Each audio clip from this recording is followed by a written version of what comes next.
جو یہ کہتے ہیں کہ 40واں کیوں کروایا جاتا ہے۔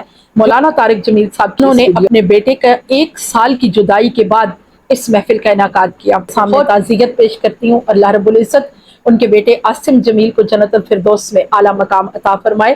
السلام علیکم، I am doctor Naila Khan, welcome my YouTube family. امید کرتی ہوں آپ سب بخیر و عافیت ہوں گے اور دعا گو ہوں کہ اللہ رب العزت آپ کو ڈھیروں ڈھیر خوشیاں عطا فرمائے۔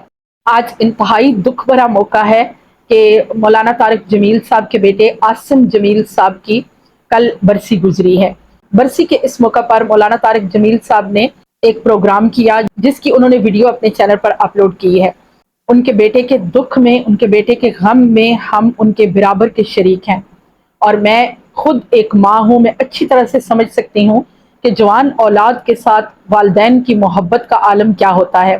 آپ میں سے بھی بہت سے دیکھنے اور سننے والے ایسے لوگ ہوں گے جو خود والدین ہوں گے، جن کے بچے چھوٹے ہیں یا جوان ہیں، وہ یہ جانتے ہیں کہ اولاد کی محبت کیا چیز ہوتی ہے، اولاد کا درد کیا چیز ہوتی ہے۔ کوئی بھی والدین چاہے وہ بوڑھے ہی کیوں نہ ہو جائیں، ان کے بچے بھی بوڑھے ہو چکے ہوں، تب بھی وہ کبھی یہ چیز گوارا نہیں کر سکتے کہ ان کی اولاد ان سے بچھڑ جائے۔ وہ کبھی اس کا تصور بھی نہیں کر سکتے کہ وہ اپنے بچے یا اپنے جوان بیٹے یا اپنے بوڑھے بیٹے کی بیٹی کی قبر کھودیں۔ ایسا انسان تصور بھی نہیں کر سکتا، اور یہ بہت بڑا دکھ ہے، بہت بڑا غم ہے جو مولانا طارق جمیل جیسے انسان بھی بہت مشکل سے ضبط کر پا رہے ہیں۔ بہت مشکل ہے ایسے موقع پر صبر کرنا۔ اس موقع پر انہوں نے حضرت یعقوب علیہ السلام کی مثال بھی دی ہے اس اپنے بیان میں، اور اس میں انہوں نے بتایا ہے کہ کس طرح سے اللہ رب العزت نے قرآن پاک میں بیان کیا ہے کہ حضرت یعقوب علیہ السلام سے جب حضرت یوسف علیہ السلام بچھڑ گئے اور ان کے بھائیوں نے آ کر یہ جھوٹ بولا اور ان کا خون آلود کرتا دکھا کر یہ کہا کہ انہیں بھیڑیا کھا گیا ہے، تو ایسے میں حضرت یعقوب علیہ السلام نے کس طرح سے صبر کیا، بڑی ہی مشکل کے ساتھ انہوں نے رو رو کر آنسو بہائے اور منہ سے کسی سے کوئی گلہ نہیں کیا۔ 40 سال کے عرصے میں انہوں نے اپنے بیٹوں کو ایک بار بھی یہ الفاظ نہیں کہے کہ تمہاری وجہ سے میرا بیٹا مجھ سے جدا ہوا ہے۔ وہ روتے رہے، گڑ گڑاتے رہے اور اپنے رب سے دعائیں کرتے رہے۔ حضرت یوسف علیہ السلام کی جدائی میں رو کر حضرت یعقوب علیہ السلام کی بینائی چلی گئی۔ ایسا حضرت یوسف علیہ السلام بھی تو جدا تھے، لیکن ان کی رو کر بینائی نہیں گئی۔ اولاد کی محبت اور والدین کی محبت میں یہی فرق ہے۔ اللہ رب العزت نے خود قرآن میں اس فرق کو بیان کیا ہے کہ والدین اپنی اولاد کی خاطر رو کر اپنی آنکھیں تک گنوا بیٹھتے ہیں، ایسی محبت ہوتی ہے۔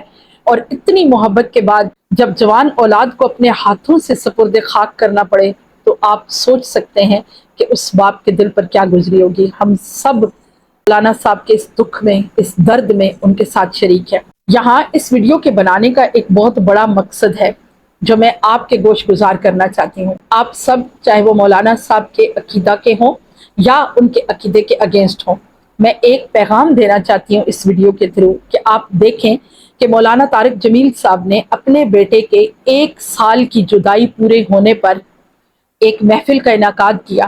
ان کے سارے عزیز و اقربا اکٹھے تھے، ان کے سارے جاننے والے، ان کی جماعت والے سارے اکٹھے تھے، اور ان کے سامنے بیٹھ کر انہوں نے یہ بیان ریکارڈ کروایا، اور اس بیان میں انہوں نے اپنے بیٹے کو یاد کیا، اپنے بیٹے کے ساتھ بیتا ہوا وقت یاد کیا، اپنے بیٹے کی اچھائیوں کو دہرایا، اور کس طرح سے رو کر اپنے صبر کا اظہار کیا، اپنے وعدہ لا شریک کے حضور اپنے صبر کو پیش کیا۔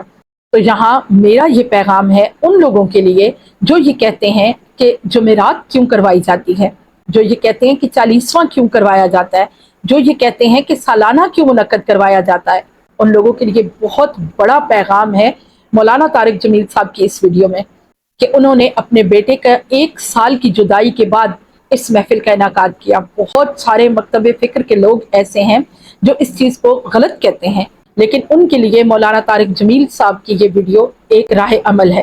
جس مکتب فکر کے لوگ جمعرات کا انعقاد کرتے ہیں یا 40ویں کا انعقاد کرتے ہیں یا سالانہ کا انعقاد کرتے ہیں، وہ صرف اور صرف اسی لیے کرتے ہیں کہ وہ اپنے پیاروں کو یاد کر رہے ہوتے ہیں، ان پیاروں کو جن کی جدائی انہیں سہنی پڑی۔ وہ اللہ رب العزت کی منشا پہ راضی ہوتے ہیں۔ آپ خود سوچئے کہ اپنے پیاروں کی جدائی کے بعد اس بندے نے تو دن رات رونا ہے، دن بھر اسے یاد کرنا ہے، رات کی تنہائیوں میں اسے یاد کرنا ہے۔ ایسے میں صرف اور صرف اللہ رب العزت ہی ہوتا ہے جو اپنے بندے کا ساتھی ہوتا ہے، جو محرم راز ہوتا ہے۔